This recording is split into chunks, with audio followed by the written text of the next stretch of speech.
Subscribe to our YouTube channel and don't forget to press the bell icon to get all the latest updates. नमस्कार, मेरा नाम ऋषिकेश और आप देख रहे हैं द मोजो स्टोरी। कल गुरुग्राम के एक हाउसिंग कॉम्प्लेक्स में देर शाम के वक्त 9th फ्लोर से लेकर बेसमेंट तक का छत गिर गया, जिसमें अब तक 2 लोगों की मौत हो चुकी है।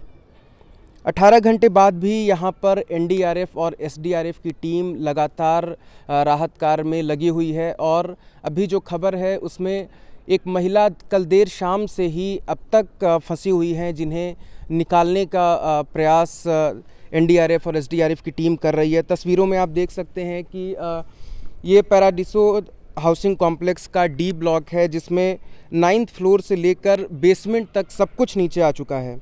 लोगों ने यहाँ पर 2 से ढाई करोड़ रुपए तक लगाकर फ्लैट्स खरीदे थे और यह सिर्फ 5 साल पुरानी बिल्डिंग है, लेकिन इसकी हालत बहुत बेहतर नहीं है। तो इन फ्लोर्स पे रहने वाले जो लोग हैं, जो फैमिलीज़ हैं, वो अभी कहीं दूसरे जगह शिफ्ट हुए हैं या फिर जो सोसाइटी का जो यहाँ पार्क है वहाँ पर रहने को मजबूर हैं। ये मैं डी टावर में 3rd फ्लोर पे रहती हूँ 301 में, और ये जो हुआ है 4 BHK वाले फ्लैट्स में।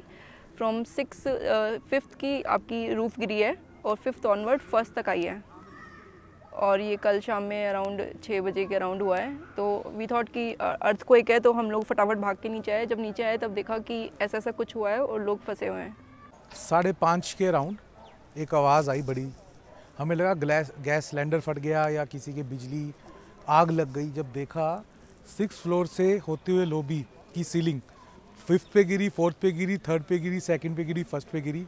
2 फ्लोर खाली थे, बाकी सबकी फैमिलीज धंस गई।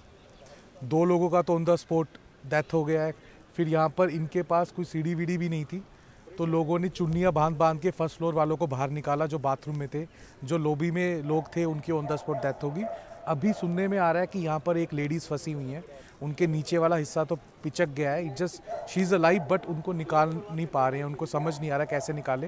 पूरा मलबा गिर गया है। उस टाइम तो सर ऐसा हो रहा था, मतलब पूरी बिल्डिंग के अंदर सायरन बज गए कि आप एवैक्यूएट कर दो। हम सब नीचे आए भागते हुए। जब यहाँ आए देखा लोग चिल्ला रहे हैं, जो जिनके जानकार मरे हैं वो रो रहे हैं, हर बिल्डिंग वाला सांस रुकी हुई है।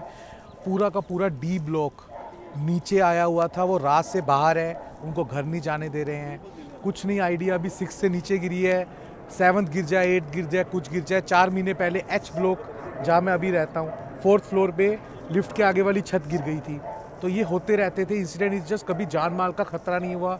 लोगों ने कंप्लेन की, इन्होंने कभी एक्शन नहीं लिया, उसको रिपेयर करा दिया। बट जो कल हुआ है, मतलब कि सर कोई ये नॉर्मल सोसाइटी नहीं है, it's one of premium societies. 2-2.5 crore के फ्लैट्स हैं। सबसे बड़ा 3100 स्क्वायर फीट का फ्लैट है। मतलब अच्छे फैमिलीज़ रह रही हैं, आराम से रह रही हैं, कोई झगड़ा नहीं होता। मैं खुद यहाँ 4-5 साल से रह रहा हूँ। मतलब आप सोचो, कुछ भूकंप आए तो भी हिलना नहीं चाहिए, ऐसे तो कोई बिल्डर बनाता नहीं है। आप आराम से बालकनी में बैठे हो, वहाँ पर मैं वहाँ से खड़ा हूँ बिल्कुल सामने, और आप देखते हो कि 6ठे फ्लोर से नीचे तक पूरी की पूरी सीलिंगें गिर रही हैं, लोग चिल्ला रहे हैं। जहाँ पे ये दुर्घटना घटी है वहाँ पे ही मेरा सेम फ्लोर पे 601 में हमारा फ्लैट था, और वहाँ 603 से होते हुए ये 103 तक डैमेज किया। ये पूरा लिंटर, ये जो बिल्डिंग जो आप देख रहे हैं, इसमें डाइनिंग एरिया इनकी पूरी धराशायी हुई है। मेरा एक ही क्वेश्चन है, वो कौन से लोग हैं जिनको एनओसी मिली, वो कौन सा मटेरियल है जो यूज़ किया गया, और इस जो लाइफ गई है इसका क्या जवाब है? कि क्या इतनी सस्ती लाइफ है? जैसा अभी ललित जी ने बताया 2 करोड़ के फ्लैट हैं। आप सोच सकते हैं, एक प्रोमिनेंट लोकेशन, प्रोमिनेंट बिल्डर, ठीक है, प्रोमिनेंट सोसाइटी, और उसमें ये चीज़ें हैं जहाँ पे इतने हाई मेंटेनेंस चार्ज हैं। आखिर ये पूरा एक लापरवाही का मामला है, जिसको 3 महीने पहले भी एस्केलेट किया गया, और आए दिन इस सोसाइटी में रेनोवेशन होता रहता है। कौन जिम्मेदार है उसका? इसके ऊपर जरूर कड़ी से कड़ी कार्रवाई होनी चाहिए। सर ये पहले भी हुआ, मैं बता रहा हूँ। मेरे खुद के ब्लॉक में H में 4th फ्लोर में लिफ्ट के बाहर वाली छत, आप जब लिफ्ट से बाहर मतलब एंटर होते अपने फ्लोर को, पूरी की पूरी गिर गई थी। वो तब भी हो रहा है। इस जस्ट कभी जान माल का खतरा नहीं हुआ। ये शुरू से ही कंस्ट्रक्शन ऐसी है। ये एक इकलौती सोसाइटी है। आप कहीं भी चले जाओ, कहीं ना कहीं वो ग्रीन कपड़ा लगा के कंस्ट्रक्शन कर ही रहे हैं। कभी किसी बालकनी का टुकड़ा गिर जाता है। बट जो आज हुआ, कल हुआ, इट्स स्केरी। हम भी नहीं सोए पूरी रात। मैं भी अपने पेरेंट्स के यहाँ रहता हूँ। जो लोग अपने यहाँ फ्लैट्स में रह रहे हैं उनको समझ नहीं आती। मैं सोऊं, ऐसी मौत कोई नहीं चाहता। एंड सबकी अपनी ज़िंदगी की कमाइयाँ लगी हुई हैं। आप सो रहे हो, कुछ नहीं, छत गिर गई, आप मर गए। अभी तो हम लोगों के पास कोई सोल्यूशन नहीं आया है, लेकिन ये है FIR ज़रूर हुई है। सारे रेसिडेंट एसोसिएशन जो है लगे पड़े हुए हैं कि क्या अभी करना चाहिए, पर जो है ये मैटर जो है इसको छोड़ना नहीं चाहिए। और मेरी डिमांड यही है, क्योंकि जो पेनाल्टी और जो हम लोगों को जो जिस स्टेट ऑफ माइंड पे हम लोग गुजर रहे हैं, इसका कोई भी रुपये जो है वो कीमत नहीं है। हाँ, तब से फिर उसके बाद फिर पुलिस फोर्स आ गई, ये रेस्क्यू टीम आ गई एंड निकालने में लगे हुए हैं। एंड तो अभी तक तो तब से सील किया हुआ है और हम लोग बाहर ही हैं।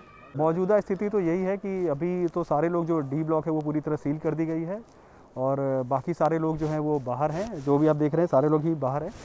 तो अब उसमें कुछ अभी हम लोग बताया नहीं जा रहा है कि अभी क्या होगा, किसी की तरफ से कोई भी नहीं है। हम लोग अपने घर में नहीं, रात से ही हम लोगों को बाहर कर दिया गया है। तो जो जिस हालत में था उसी हालत में अभी बाहर है अपने बच्चों के साथ। और बच्चे भी स्टेट ऑफ शॉक में हैं, किसी को कुछ नहीं पता कि क्या हो रहा है। किसी लोग, कितने बच्चों की तबीयत ख़राब है, कितने लोगों की दवाइयाँ अंदर छूटी पड़ी हैं, कितने लोगों को ब्लड प्रेशर हुआ है, कोई इसका हिसाब नहीं है। अगर डी टावर की बात करें तो आई थिंक इसकी कंस्ट्रक्शन 2016 में स्टार्ट हुई है और 18 में पोजीशन मिलना स्टार्ट हुआ है। तो अभी बहुत ज़्यादा पुरानी नहीं है, हार्डली 5-6 ईयर्स ही पुरानी है। आपने यहाँ पे मतलब कितने BH का और कितने का फ्लैट था?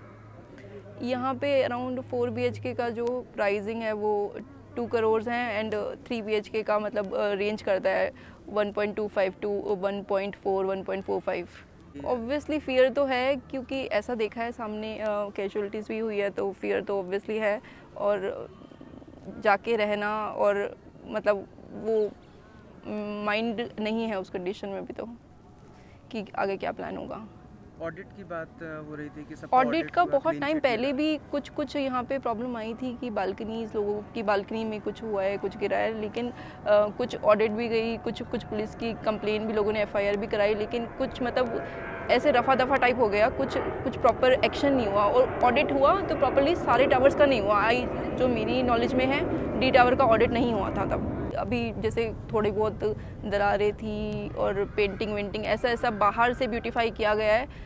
अंदर से भी लोगों के घरों में छत पे दीवारें दिखती है, मेरे घर में भी मुझे दिखती है दीवार, बहुत ज़्यादा बड़ी नहीं है पर दिखती है दीवार में। बालकनी में तरेरें दिखती हैं, दरारें दिखती है प्रॉब्लम्स वो। तो एक फियर, मतलब इसके बाद फियर तो है ही, ऑब्वियसली है। मैं 3rd फ्लोर पे रहती हूँ और 3rd फ्लोर वाले की ही छत गिरी है, तो वो फियर तो ऑलरेडी है। तो अभी आप लोगों को मना किया है थोड़ा सा जाने के लिए अंदर? अभी तो हाँ, अभी मना किया है कि अभी देयर आर ऑलरेडी बॉडीज़ अभी स्टक है, तो जब तक वो क्लियर नहीं होगी जब तक नहीं जाने दिया जाएगा। और वो भी बहुत रिस्ट्रिक्टेड मूवमेंट होगी, ऐसे एक बंदे को करके जाने देंगे for safety reasons as well. तो वो दिक्कत तो है। और बिल्डिंग की पूरी लाइट बंद है, तो आई डोंट नो कैसे मैनेज करेंगे अंधेरे में जाके सामान निकालना। तो यहाँ रह रहे लोगों में इस घटना के बाद खासा आक्रोश है और उनका कहना है कि ढेर सारे पैसे लगाकर उन्होंने यहाँ पर फ्लैट्स खरीदे थे, लेकिन कंस्ट्रक्शन के दौरान बिल्डर्स ने बहुत ही न्यूनतम क्वालिटी का सरिया और सीमेंट यूज़ किया, जिसका खामियाजा आज लोग भुगत रहे हैं। आप जब यहाँ पर देखेंगे तो बिल्डिंग में हमेशा आसपास के ब्लॉक्स में कंस्ट्रक्शन का काम चलता रहता है, क्योंकि हमेशा कुछ न कुछ चीज़ें डैमेज होती रहती है, जिसको लेकर रेसिडेंट्स जो यहाँ के हैं उन्होंने FIR भी कराया था हाउसिंग कॉम्प्लेक्स के ख़िलाफ़। लेकिन इस बार ये जब एक बड़ी घटना हुई है तो लोगों में खासा डर बैठ गया है इस चीज़ का कि इससे भी बड़ी घटना यहाँ पर कभी भी हो सकती है। क्योंकि जब आप इन बिल्डिंग्स को देखेंगे तो देखकर ही पता चलता है कि इसकी स्थिति बहुत बेहतर नहीं है। सिर्फ 5 साल पुरानी बिल्डिंग है, लेकिन स्थिति बहुत बेहतर नहीं है। तो अभी फ़िलहाल यहाँ पर स्थिति है कि हरियाणा पुलिस, NDRF, SDRF की टीम लगातार लगी हुई है राहत कार्य में, और जो भी चीज़ें यहाँ पर हो रही है उसको लगातार वो देख रही है। लेकिन लोग खासे परेशान हैं, आसपास कहीं शिफ्ट कर रहे हैं या फिर यहाँ जो सोसाइटी की पार्किंग है उसी में रहने को मजबूर हैं।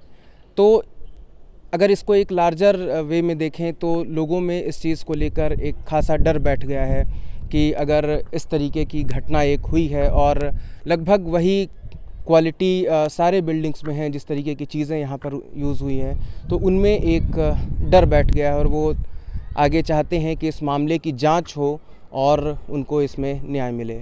मुझे स्टोरी के लिए मैं ऋषिकेश, गुरुग्राम से। It's great to see you here. Thank you for watching our work.